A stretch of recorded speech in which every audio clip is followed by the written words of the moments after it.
The thing you have to notice here is that these two are parallel lines. Okay, so in the end, we want to find out what TU is, right? But if we have parallel lines like this, right, and this is our transversal, this 38.8 degrees is right here.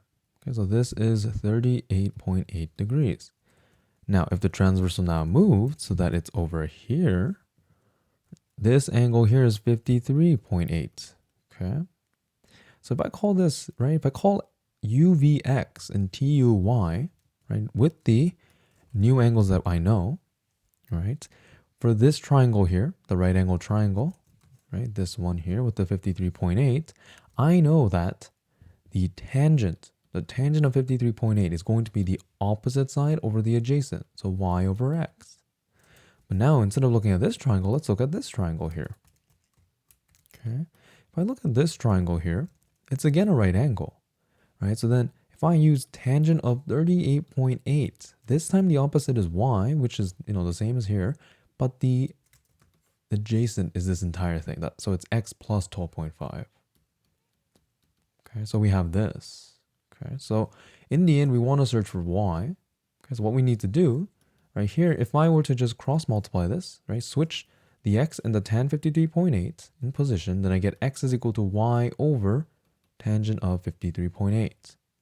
Now that I have this, I can substitute it into here, right? Then I can get tan of 38.8 is equal to y over, right? Let's see, we'll do y times 1 over y over tan 53.8 plus 12.5, right? So then we just need to isolate for y now.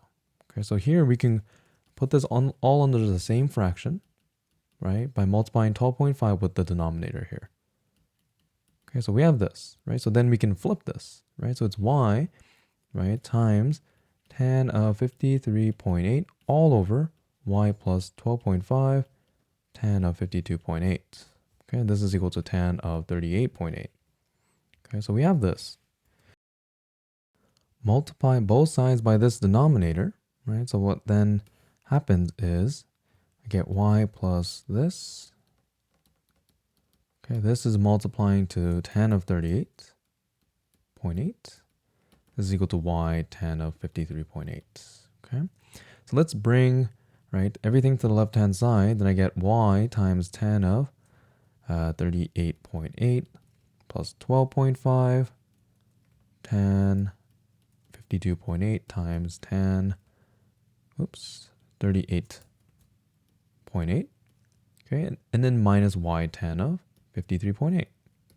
So our job is to isolate for y, right? So what I can do is factor out the y here, right? Then I can get tan of 38.8 and factoring from here minus tan of 53.8, right? And then let's move this term to the other side, right? Then I get, instead of writing this constantly, let me just copy paste this over, right? In order to save time. So we have this, but this time it's negative because we moved it to the other side, right? And our final step is to just take this value here, right, and divide both sides by it. Okay, so I'll be dividing both sides, right? So I end up with this.